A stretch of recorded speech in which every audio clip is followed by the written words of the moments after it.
In this video, I'm working through a changing relationship from my childhood.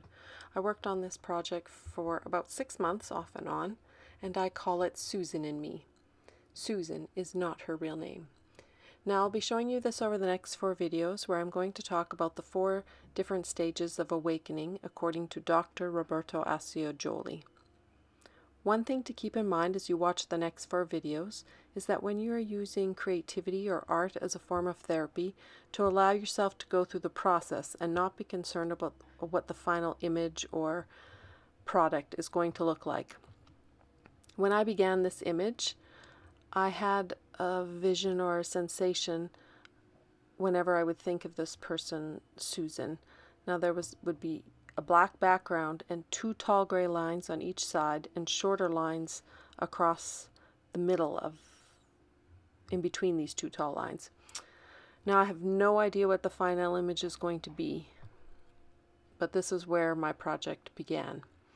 And as you watch, you'll see how it unfolds over the next 4 videos.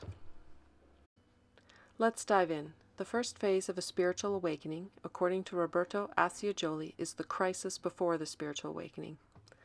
So what happens when one is living their normal life and all of a sudden they have either a shock that jolts their consciousness into a state of questioning, or they can slowly come to this awareness.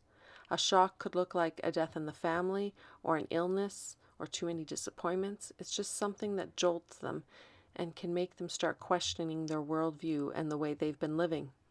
Other people, and this includes myself, just really kind of always had this inclination that there was something more in life, and I was always sort of challenging the rules that were placed in front of me, wondering if this was really how I had to live. Now, this isn't to say I was some sort of badass or anything, but I did question things.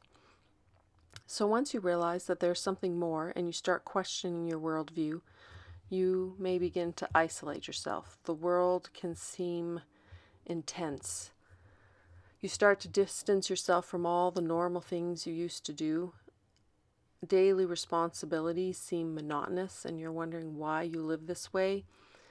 And then you start to you'll start to search for the meaning in your life. You may ask what your purpose is, or the purpose of different things in the world, like like institutions, and why they run the way they do. I personally think each individual is questioning something different in the world. I was very focused on the idea of purpose and the role education played in our society. The material world in general comes into question. Why are we working so hard for these material goods? What is being sacrificed to obtain these things? Is the sacrifice worth it? What is the point? So once again, questioning your worldview.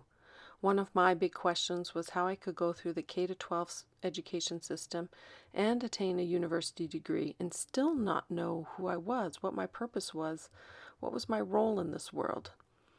I believed I had a purpose or a role to play. During this time where you're questioning life and not wanting to do the things you once did, people in your life might see you as being a bit abnormal or maybe a lot abnormal. So changes in your relationship are going to begin. This can get scary, and you may try to hold on to your life as the way you knew it. You want to go back to what was familiar. This creates a little, or it can create a lot of intense feelings. It differs for everyone. So let's just say it creates a lot of distress in your life and brings about feelings of guilt and shame that can become so intense that you consider suicide or have suicidal ideation. Assagioli says this is the time of awakening the value consciousness. So you become more sensitive. You may start to judge yourself harshly. You could have suicidal thoughts, physical or somatic pains.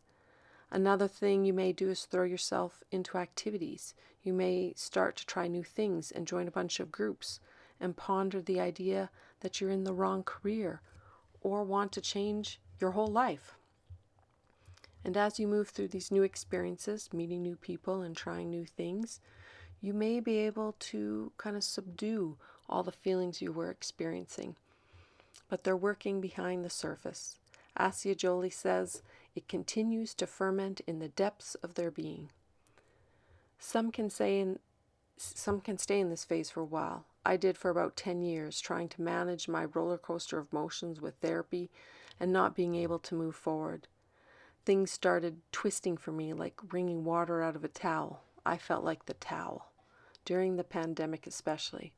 When the Emergency Act was invoked in Canada in 2022, the towel dropped.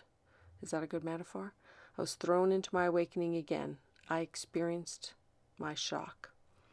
So did you resonate with any of the signs of being in the first phase of a spiritual awakening? Share your thoughts in the comments. I will see you in the next video where we talk about Dr. Assagioli's second steps to awakening.